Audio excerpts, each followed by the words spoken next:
राधे राधे। आप सब कैसे हैं? देखिएगा, आप सबके लिए हम एमसीक्यू प्रश्न लेके आए हैं।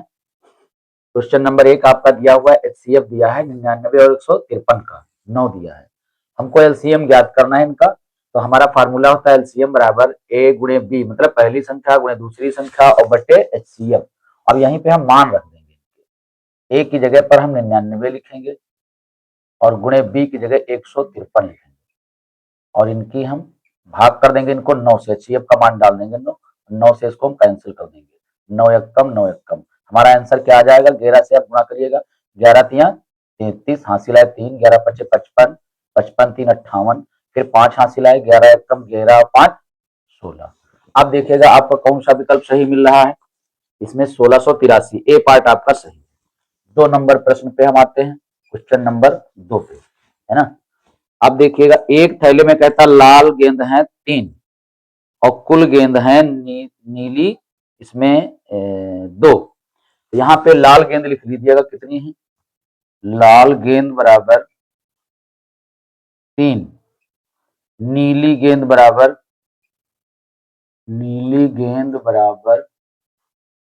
ये हमारी हो जाएंगी 2 और कुल गेंद कितनी हो जाएंगी देखिएगा। कुल गेंद है कितनी है हमारे पास 5। सब जोड़ दीजिएगा।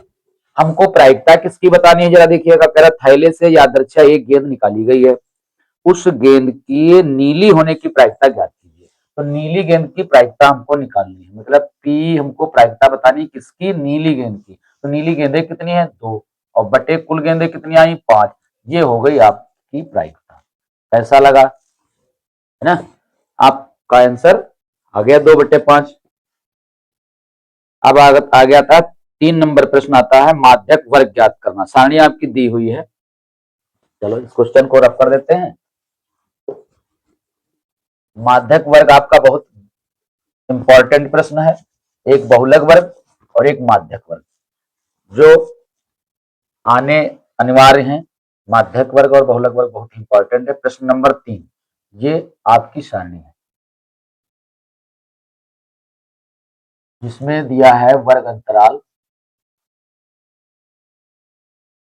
अंतराल और दिया है बारंबारता एफ। बारंबारता को किससे लिखते हैं? एफ से। और इसमें हमको निकालना है माध्यक वर्ग, इसलिए इसकी संचयी बारंबारता भी हमको निकालनी पड़ेगी सीएफ। देखिएगा, वर्ग अंतराल दिया है 0 से 4, 0 से 4, 4 से है 8, 4 4 का अंतर है, और 8 से 12, 12 से 16 और 16 से 20। ये हमारा है वर्ग अंतराल, ठीक। और इसको हम लोग जोड़ लेंगे। बारंबारता को पहले बारंबारता लिख लीजिएगा। 1 5 8 6 3, 1 5 8 6 3, 1 5 8 6 3। ये हो गई आपकी बारंबारता। संचयी बारंबारता बना लीजिए। कैसे बनती देखिएगा। पहली बारंबारता हम वैसे ही उतार लेते हैं, फिर उसमें हम 5 जोड़ देंगे 6 हो जाएगा, 6 में 8 जोड़ देंगे 14 हो जाएगा, 14 में 6 जोड़ देंगे 20 हो जाएगा, और 20 में 3 जोड़ देंगे 23 हो जाएगा। अब हम बारंबारता को जोड़ लेते हैं, इसको कैपिटल एन से लिखते हैं। क्या आएगा देखिएगा। 1 में 5 जोड़ो 6, 6 8 14, 14 6 20, 3 23। और हम फिर देख लेते हैं, मिलान कर लेते हैं कि हमारी जो संचयी बारंबारता लास्ट वाली आई है वो और बारंबारता का योग सेम है। लग रहा है सेम सब दिख रहा है। इसका मतलब हमारी संचयी बारंबारता और बारंबारता का योग जो है दोनों सही है। अब हम निकाल लेंगे यम।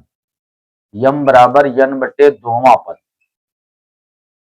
यन बटे दोवां पद। यन है हमारा कितना? 23, 23/2। इसको हम कैंसिल कर देंगे 2 से। 2 एक कम 2, फिर 2 एक कम 2, इसमें 1 बचा, दशमलव लगाओ, 2 पंचे 10। हमारा आ गया 11.5वां पद। अब हम ये देखेंगे, ये हमारा जो 11.5वां पद है किसमें सबसे पहले लगेगा। 11 का 14 में लगेगा, इसमें आएगा 14 वाले में, है ना। इसके सामने जो वर्ग अंतराल पड़ेगा वही हमारा है माध्यक वर्ग, है ना। इसलिए माध्यक वर्ग बराबर हमारा क्या आ गया, माध्यक वर्ग, ये हमारा माध्यक वर्ग निकल आया 8 से 12, 8 से 12, ये हो गया माध्यक वर्ग। अगर बहुलक वर्ग भी आपसे पूछे तो सबसे बड़ी बारंबारता 8 ही है, और इसके सामने एक वर्ग अंतराल जो 8 से 12 है, ये बहुलक वर्ग भी यही रहेगा, है ना। अब हम बहुलक वर्ग पे आ रहे हैं, देखिएगा आ गया बहुलक वर्ग आपका। अब की बार में बहुलक वर्ग बताना है।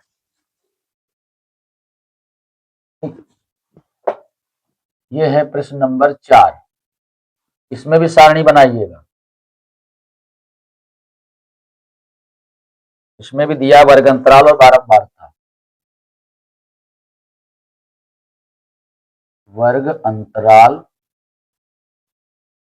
और बारंबारता दी, ठीक।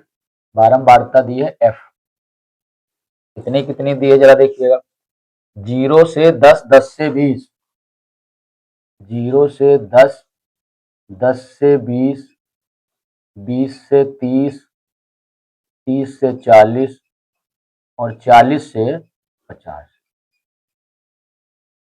ये दी है आपकी वर्ग अंतराल।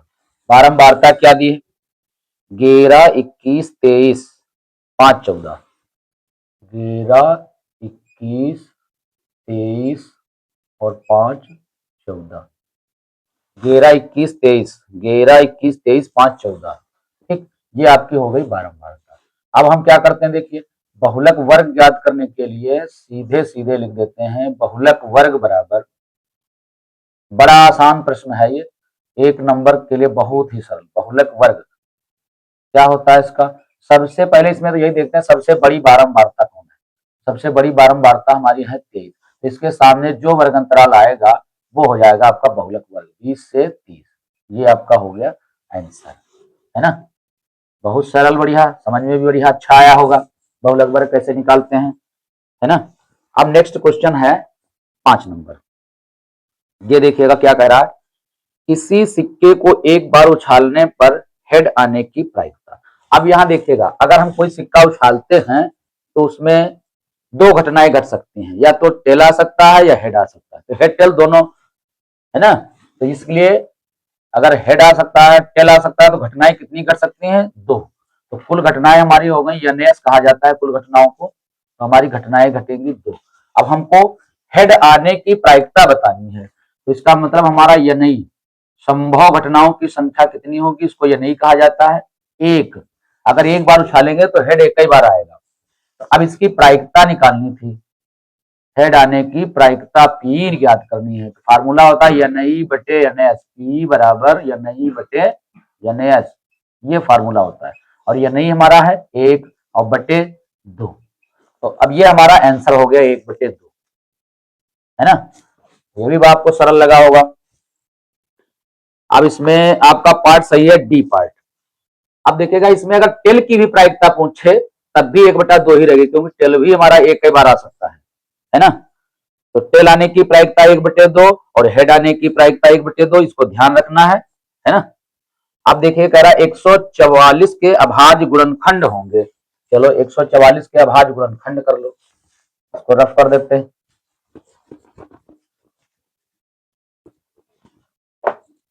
क्वेश्चन नंबर 6, 144 के अभाज्य गुणनखंड करो भाई। 2 सती 14, 2 दूना 4, 2 तिया 6, 1 बचा 12, 2 छंग 12, फिर 2 से काटिएगा, 2 एक कम 2 और 1 बचा 16, 2 अट्ठी 16, फिर 2 से करो, 2 9 18, फिर 3 से काटो, 3 तिया 9 और 3 एक कम 3, तो ये हमारे आ गए गुणनखंड। 2 कितनी बार आया है, 4 बार, तो हम लिखेंगे 2 की घात 4 गुणे 3 कितनी बार आया, 2 बार, तो 3 की घात 2, ये हमारा हो गया आंसर। किस विकल्प में मिल रहा है, देखिएगा 2 की घात 4 गुणे 3 का स्क्वायर, पहला ए पार्ट आपका सही है। कभी कभी ये पूछता है कि घातों का योग, इसमें लगा दे रहे हैं, या अगर कभी पूछे घातों का योग, 144 के अभाज्य गुणनखंड में घातों का योग, तो यहां लिख देंगे घातों का योग। कभी कभी पूछता है ये, तो हम लोग ध्यान रखेंगे तो इसकी 4 घात, इसकी 2 घात, तो हो जाएगा 4 + 2 = 6। और 6 आंसर आपका जो विकल्प मिले समझो वही आपका सही आंसर है। कभी कभी घातों का योग पूछ देता है ना। फिर दिया है दो संख्याओं का एचसीएफ निकालना है, 54 और 336 का। चलो निकाल लेते हैं भाई। 54 और कामा 136 का एचसीएफ ज्ञात करना है ना। 54 और 336, सॉरी 54 और हमारी संख्या 336, इसका एचसीएफ बताना है। चलो निकाल लो। हम छोटी कक्षाओं में ये भी पढ़ चुके हैं। 54 से इसको भाग करिएगा 336 को, कितनी बार लगेगा? लगभग 6 बार लगेगा। 54 छक्का है ना, 6 चौक 24 के 4, हासिल है 2, 6 पंचे 30 और 2 32। अब घटा दीजिए, 6 में से 4 गए 2 और 3 में से 2 गया 1। अब इस 12 से हम क्या करेंगे, इस 54 को भाग करेंगे। फिर 12 का पहाड़ा लगाइए 54 में, 12 चौक 48। अब क्या बचा? फिर दहाई लिया, 14 में से 8 गए 6, यहाँ 4 में से 4 गया कुछ नहीं। अब हम फिर 6 से भाग करेंगे, किसको? 12 को भाग करेंगे। ऐसे क्रिया करते रहेंगे, 6 दूनी 12। अब ये पूरा पूरा कट गया, जब तक शेष शून्य ना आ जाए तब तक काटते रहेंगे। तो ये हमारा जो लास्ट में जिससे भाग देते हैं वही हमारा है एचसीएफ। तो एचसीएफ कितना आ गया? आ गया 6, है ना। तो ये भी याद रखना है आपको। अब नेक्स्ट क्वेश्चन है आपका 8 नंबर।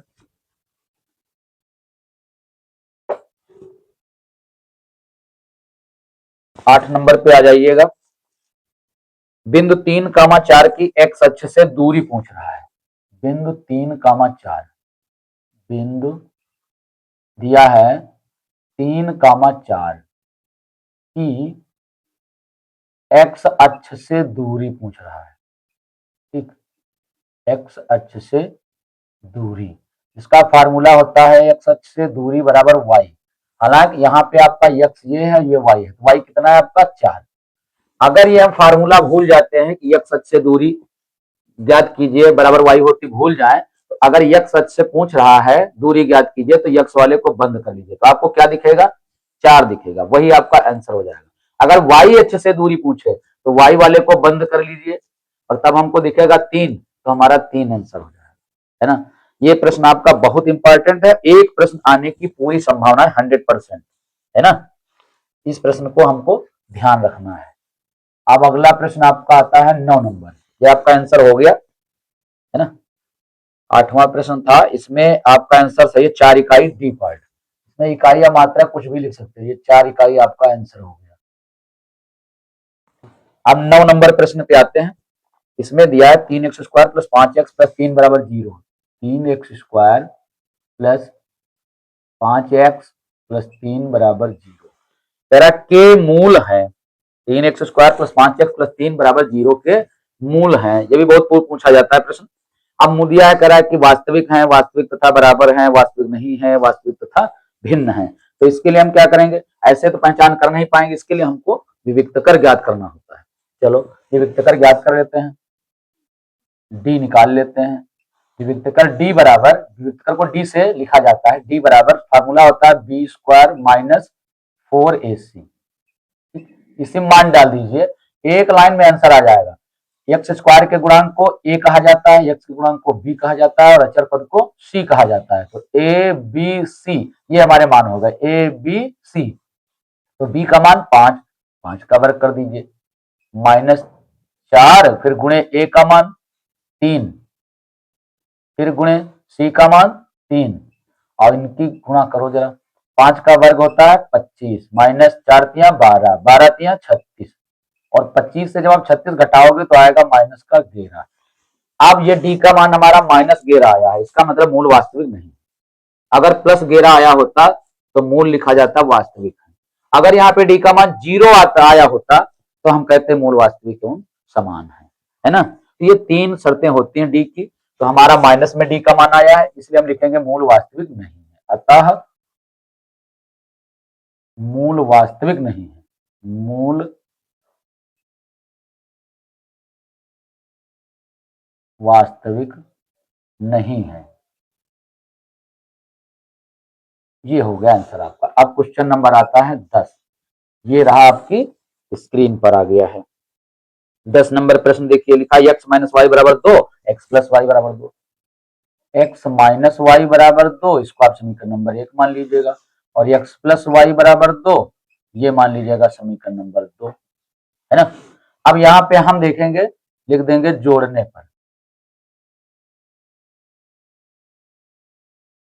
और ये हमारा माइनस का वाई प्लस का वाई कैंसिल हो जाएगा। x में x जोड़ देंगे हो जाएगा 2x बराबर, और 2 में 2 जोड़ देंगे 4, और 2 से 2 को काट देंगे, 2 दूना 4, तो x बराबर 2 आ गया।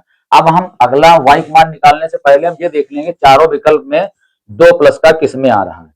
प्लस का 2 केवल डी पार्ट में आ रहा, तो इसका मतलब हमारा डी पार्ट सही है, और बाकी गलत है, बाकी किसी में प्लस का 2 नहीं आ रहा है ना। तो हमारा आंसर तो मिल गया, डी पार्ट सही है, लेकिन हम y का भी मान निकाल लें।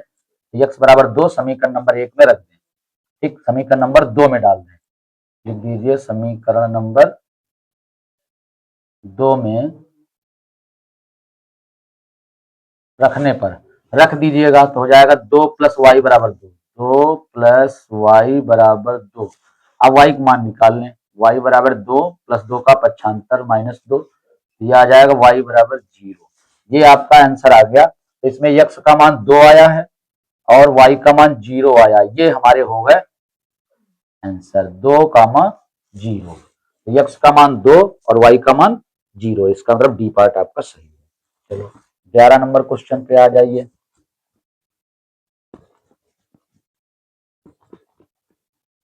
11 नंबर क्वेश्चन आपका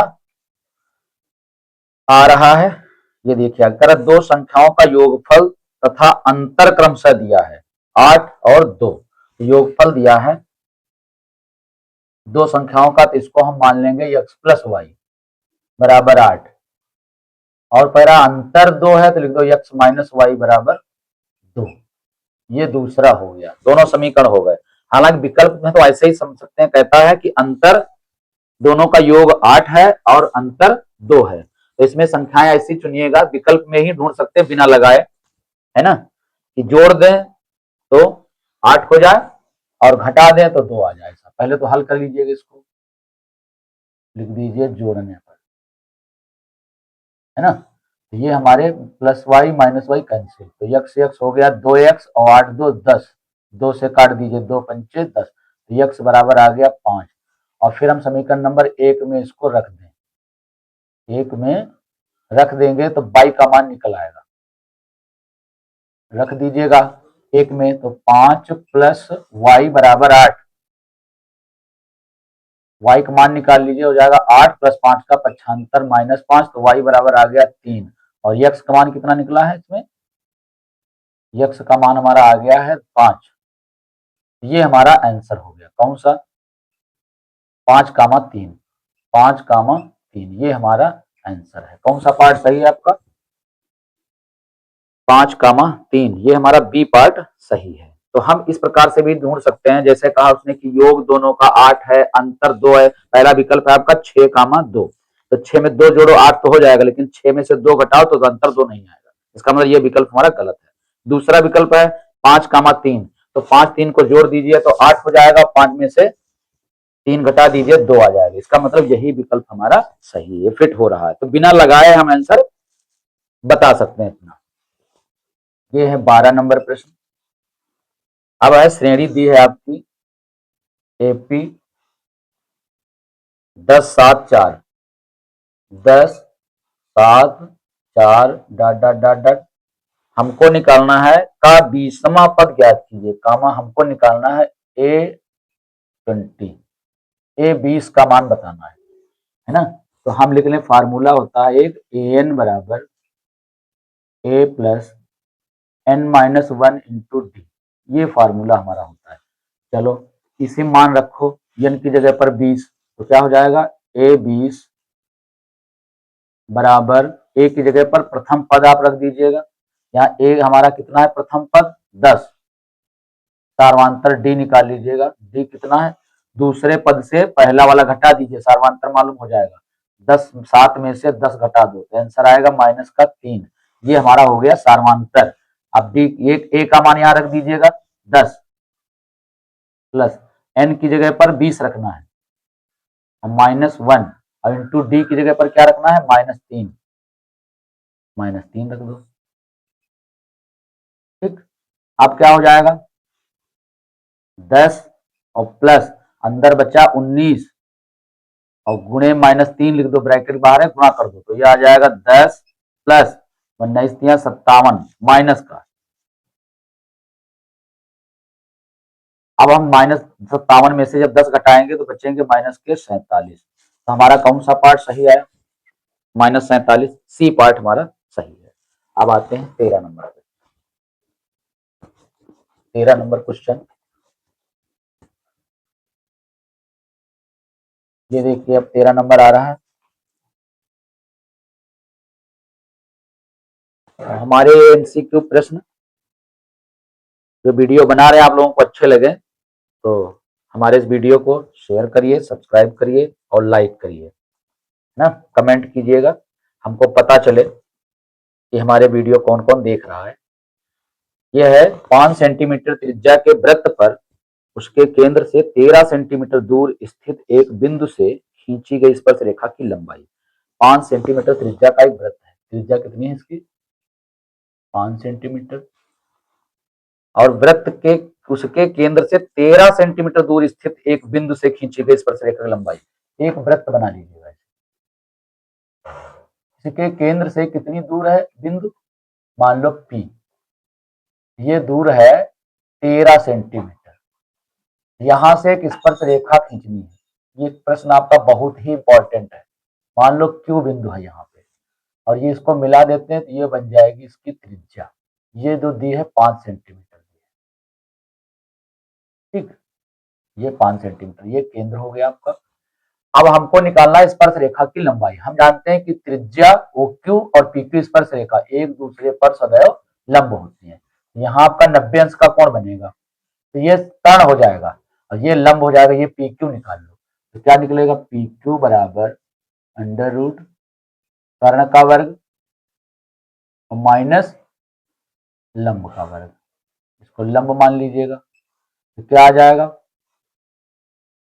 13 का वर्ग 169 माइनस 5 का वर्ग 25 और घटाएंगे तो क्या आ जाएगा 144।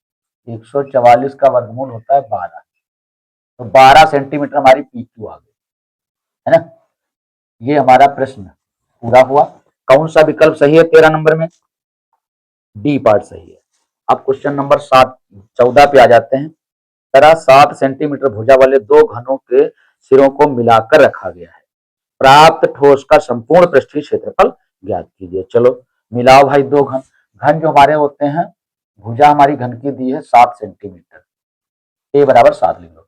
अब दो घन जब बनाएंगे तो हमारे घन होते हैं वर्गाकार और भुजाएं उनकी सभी समान होती हैं। जैसे वर्ग की चारों भुजाएं समान होती हैं, ऐसे जो वस्तुएं वर्गाकार होती हैं वही घनाकार होती है। इसकी 7 है, इसकी 7 है, ये 7 और ये 7, इसमें एक और मिला दो घन, दो घन मिला करके रखा गया है, ये 7 और ये 7 और ये 7।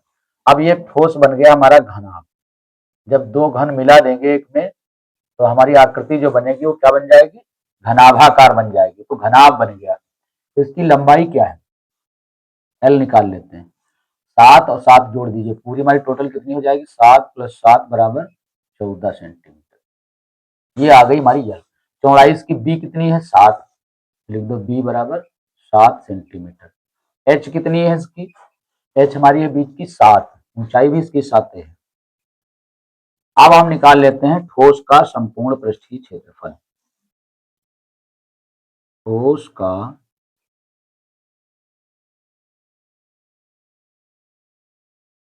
संपूर्ण पृष्ठीय क्षेत्रफल क्या होता है, फार्मूला 2 ब्रैकेट में LB प्लस BH और प्लस HL, ये हमारा फार्मूला होता है। मान रख दीजिए 2 है ना, और ब्रैकेट में L गुणे B का मान, L का मान कितना है 14 और गुणे B का मान 7 प्लस फिर B का मान 7 और गुणे H का मान 7 और प्लस h का मान 7 और गुणे l का मान फिर 14। तो ये आ जाएगा आपका आंसर। अब देखिएगा गुणा करते हैं, 14 सती 98, फिर 7 सती 49, फिर 14 सती 98 और 2। अब यहाँ हम इनको जोड़ देंगे, जितना जोड़ आएगा अंदर का उनके हम बाहर वाले 2 से गुणा कर देंगे। तो 98 49 और 98 जोड़िएगा तो 8 और 8 16 और 9 25 के 5 हासिल है 2 और 9 2 11 11 और 4 15 15 और 9 24। ये हो गया हमारा 245। 245 दूना क्या होता है, गुणा कर दीजिएगा 2 से तो आ जाएगा 490। तो ये आ गया वर्ग सेंटीमीटर। अब हम देख लेंगे हमारा कौन सा पार्ट सही आ रहा है। 490 कौन सा सही है, 490 है ना। ये हमारा ए पार्ट सही है ना। तो हमारा 14 प्रश्न पूरा हुआ, समझ में तो आ रहा होगा। अब देखिएगा प्रश्न नंबर 15। क्वेश्चन नंबर 15 ये देखिएगा, इसकी त्रिज्या दी है 21 सेंटीमीटर, r बराबर 21 सेंटीमीटर और कह रहा है त्रिज्या वाले वृत्त का एक चाप केंद्र पर 30 अंश का कोण अंतरित करता है। थीटा बराबर हमारा हो जाएगा 30 अंश, है ना। और दिया चाप की लंबाई ज्ञात कीजिए। बहुत ही बढ़िया प्रश्न है, चाप की लंबाई ज्ञात करना है। चाप की लंबाई बराबर फार्मूला होता है थीटा बटे 360 इंटू 2 पाई आर। इसी मान डाल देते हैं, थीटा का मान 30 अंश और बटे 360 इंटू। अब हमारे आंसर देख ले, पाई में तो नहीं आ रहे, नहीं आ रहे तो हम पाई का मान भी रख देंगे। यहाँ हो जाएगा 2 गुणे पाई का मान 22 बटे 7 और त्रिज्या डाल देंगे 21। अब हम इसको भाग करेंगे, 7 त्रिक 21 और इसको काट देंगे, 30 एक कम और इसको 30 एक कम। अब बचे इसमें 6 60 हो गया, 30 दूना 60 काट दो, 3 से काट दो, 3 चक्कू 12 फिर काट दो 2 से, 2 दूना 4 फिर 2 से इसको काट दो, 2 एक कम 2 एक कम। तो हमारा आंसर क्या आया, 11 वर्ग सेंटीमीटर। ये वर्ग नहीं सेंटीमीटर में रहेगी, लंबाई है ना। तो 11 सेंटीमीटर हमारी जो है लंबाई आ गई चाप की। ये हमारा सी पार्ट सही है। फिर आते हैं प्रश्न नंबर 16 पे। ये 16 नंबर क्वेश्चन है। इसमें दिया यदि tan थीटा बराबर a बटे b, यदि tan थीटा बराबर a बटे b तो मान निकालना है b sine theta minus a cos theta, b sine theta minus a cos theta और बटे बटे हो जाएगा b sine theta plus a cos theta बराबर b sine theta minus a cos theta upon b sine theta plus a cos theta. इसका मान बताना है। अच्छा, हम समकोण त्रिभुज बना के अगर लगाएं इसको तो हमारे लिए बहुत हार्ड बैठेगा, है ना। उसमें मान डालना पर निकालना पड़ेगा, फिर डालना पड़ेगा, एलसीएम लेके हल करना पड़ेगा, थोड़ा हार्ड बैठेगा। इसलिए हम सोच रहे हैं इसको tan के रूप में बदल लें, है ना। tan आएगा कैसे, tan होता है साइन थीटा बटे कॉस थीटा। अगर साइन थीटा को कॉस थीटा से हम भाग कर दें तो tan बन जाएगा। तो प्रत्येक पद को आप भाग करिएगा। पहले लिख दीजिए b साइन थीटा बटे कॉस थीटा माइनस फिर है a कॉस थीटा बटे कॉस थीटा और बटे इसको भी लिख लें b साइन थीटा बटे cos theta plus a cos theta बटे कॉस थीटा। कॉस थीटा से भाग हो गया, ये कॉस थीटा कैंसिल हो जाएगा और ये कॉस थीटा कैंसिल हो जाएगा। अब क्या बचा, अब हमारे पास बचा b और ये साइन थीटा बटे कॉस थीटा क्या बन गया, tan थीटा बन गया माइनस a बचा उधर बटे यही नीचे b और साइन थीटा बटे कॉस थीटा बन गया tan थीटा और आगे प्लस a। अब देखिएगा b और गुणे, अब हम टेन थीटा का मान रख दें ए बट्टे बी, ए बट्टे बी, और बट्टे क्या आ जाएगा देखिए, फिर ये लिख लो बी, और ये माइनस ए उतार लीजिए आगे वाला, और यहाँ बी, और फिर इसमें टेन थीटा का मान डाल दीजिएगा ए बट्टे बी जो आया है दिया हुआ ऊपर, और प्लस ए, तो हमारा बी से बी कैंसिल हो जाएगा, ये बी से बी कैंसिल हो जाएगा। अब क्या बचा हमारा ऊपर, ए माइनस ए, और बट्टे नीचे ए प्लस ए, बराबर ए में से ए घटाया जीरो आ गया, बट्टा ए में ए जोड़ दिया 2a हो गया। अब इसको भाग करेंगे जब हम जीरो को किसी संख्या से, तो उसका मान शून्य ही हो जाएगा, है ना। तो ये जो क्वेश्चन है आपका बढ़िया प्रश्न है ना, बिना चित्र के लगाया गया है। इसे चित्र बनाएंगे तो हमारा हार्ड बैठेगा, एलसीएम लेना पड़ेगा, उसमें हमारा ये प्रश्न जो है गलत भी हो सकता है, इसलिए हम इसको इस प्रकार से लगा सकते हैं, है ना। अब प्रश्न नंबर अगला आता है आपका 17, ये रहा 17 नंबर प्रश्न। क्या है आपका प्रश्न, यदि 3 cot a बराबर 4, यदि 3 cot a बराबर 4, तो हमको मान किसका बताना है, sec a का मान बताना है ना, sec a का मान बताना है। इसलिए हम क्या करेंगे, यहाँ पे हम एक समकोण त्रिभुज बना लेंगे, इसमें बना लीजिएगा, एक समकोण त्रिभुज बनाइए, ए कोण लिया गया है तो इसको हम ए मान लेंगे, बी और सी, ठीक। अब यहां से cot a का मान निकाल लें, क्या हो जाएगा, ये 3 बटा आ जाएगा, 4/3। अब cot होता क्या है, आधार बटे लंब, आधार बटे लंब, आधार आपका 4 है, लंब आपका 3 है, कौन सी भुजा नहीं पता है, जो नहीं पता हम निकाल लेंगे उसको, कर्ण नहीं पता है, कर्ण बराबर अंडर रूट लंब का वर्ग प्लस आधार का वर्ग, ये फार्मूला होता है, लंब का वर्ग प्लस आधार का वर्ग, तो ये आ जाएगा आपका 3 का वर्ग 9 प्लस 4 का वर्ग 16, और AC बराबर अब आपका आ गया 16 9 25, 25 का वर्गमूल 5, ये हमारा कर्ण मालूम हो गया 5 है, क्लियर। आप देखिएगा हमको मान किसका बताना था, सेक ए का मान बताना था, है ना। आप देखिए सेक ए बराबर क्या आ जाएगा, इसलिए सेक ए बराबर क्या होगा, सेक ए बराबर, हमारा सेक होता क्या है ना, काश का उल्टा, काश होता है आधार बटे कर्ण, ये हो जाएगा कर्ण बटे आधार, कर्ण बटे आधार यानी 5/4, ये आपका सही आंसर है। कौन सा विकल्प मिल रहा है आपका 5/4, ये आपका है 18 नंबर आइएगा प्रश्न, दिया है यदि, इसमें विकल्प आपका सही है डी पार्ट, यदि sin 2a बराबर √3/2, तो इसमें a का मान ज्ञात करना है, a बराबर क्वेश्चन मार्क, है ना। अब यहाँ पे हम मान रख देते हैं, sin 2a लिख लेते हैं, sin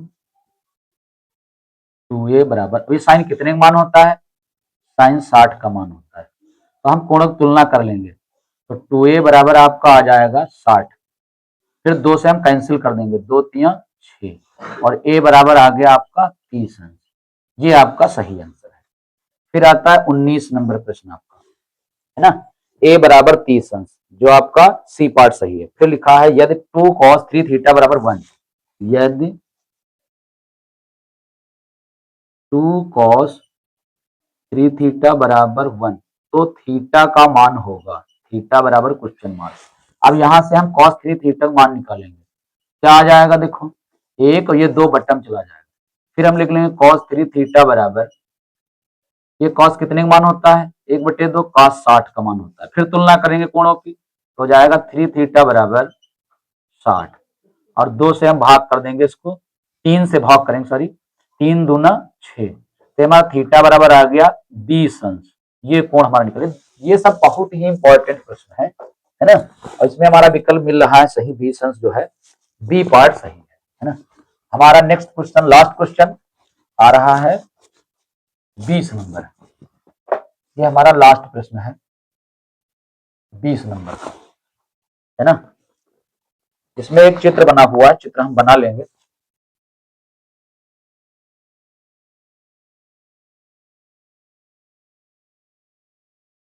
ए बी सी और ये पी क्यू रेखा है, दिया हुआ है